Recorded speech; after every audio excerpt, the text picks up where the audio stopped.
Hey, it's Thomas DeLauer with Optimize CEO, and we all love cheat meals. Almost every single one of my clients comes to me with the same question: how many cheat meals can I have? And what can I have for my cheat meal? And let's face it, when you're on a diet, it's one of the only things that you look forward to. You set this goal to have a cheat meal now and then, and it's something you really look forward to, and it's what oftentimes keeps you on track. And also, when you have a cheat meal, a lot of times it sort of re-energizes you. You find you get this crazy surge of energy that allows you to focus a lot better and allows you to kind of go into the work week with that laser-like focus and that energy that you need to really get things done. So we don't want to get rid of cheat meals, but what I do want to do is show you a few parameters and a few rules that you can utilize and you can keep in mind when you're having your cheat meals. We know as business people that policy defines us, and if we set some policy for these cheat meals, it allows us to utilize them to their full potential and not go overboard. So if you stick with me till the end of this video, you're going to come out with 4 easy rules that you can follow to maximize the effectiveness of your cheat meals and ultimately get the best brain power and the most fat loss out of them. So let's jump right in. The first one that I want you to keep in mind is to always eat protein with your cheat meal.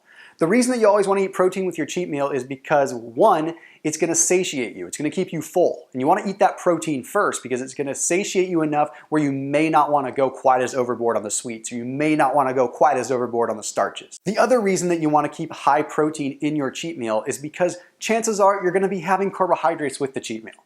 And those carbohydrates are going to spike your insulin levels, which means that your body's going to become a lot more receptive to other foods that you're eating. So, in turn, why don't you make your body receptive to that protein? What I'm saying is, you're going to eat some carbohydrates, you're going to spike your insulin levels, you might as well let the body utilize protein in the process. That way, your body is healing, your body's recovering from your weight training, from your cardio, from all your stress. You're really utilizing your cheat meal to your full advantage and possibly getting some muscle growth out of it as well. The next one isn't always so easy to implement, but in my opinion, it's pretty critical. Because if you watch a lot of my videos, you know that I'm so huge on digestive health. If you're not absorbing your nutrients, you may as well just not be eating. And if you drink a glass of lemon water about 15 minutes before your scheduled cheat meal, you're going to encourage your body to produce those gastric juices that are going to allow your body to break down that food better.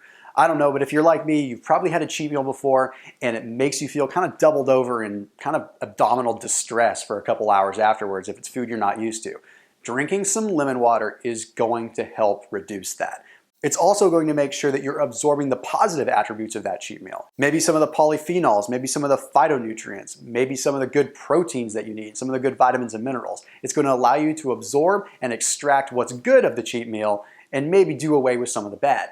Now, the other component of this rule is you need to be sitting down. Don't stand up and eat. Don't go to the pantry, don't go to the fridge and grab a bunch of food, because then you're just going to be rampantly raiding the fridge. And it kind of defeats the purpose of a cheat meal. You want to sit down, you want to relax, and you want to focus and enjoy on your one meal, just like you would focus on a task at hand at work, or just like you would focus on anything that's important to you. Just don't go crazy. That's kind of the rule of thumb. The next rule is to eat slowly. And there's a couple reasons why you want to do this. For one, you want to enjoy your cheat meal. You got to remember that a cheat meal is just as much emotional as it is physiological. And you don't want it to be over in 5 minutes. I mean, when I was overweight and 280 pounds, that was my biggest problem, is I ate my food so fast, I just inhaled it. The problem is when you eat fast, your brain doesn't get a chance to actually send the satiation hormone. You see, your stomach actually has to send a hormone to your brain, and that tells your brain, hey, don't eat anymore. But if you're eating so fast, your stomach doesn't recognize that you're full, and your brain never gets that signal, so you just keep eating and overeating and overeating. So if you sit down, you relax, you chew your food, it gives you a chance to not go as overboard on that cheat meal as you may have otherwise. And the number one rule that you need to follow, and this is a big one, and this is critical for everybody, is to make sure that you orient your cheat meal around your workout. And you're busy people. You know, as businessmen and businesswomen, you can't always have a long workout. You don't need to have a long workout. But the fact is, you need to orient your workout around your cheat meal in such a way that your body capitalizes on the cheat meal for positive muscle growth and positive recovery of the body.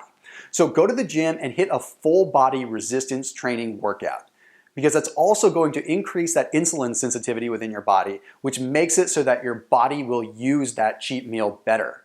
You see, after you're done working out, in addition to having that increase in insulin sensitivity, you also get the production of something called AMPK.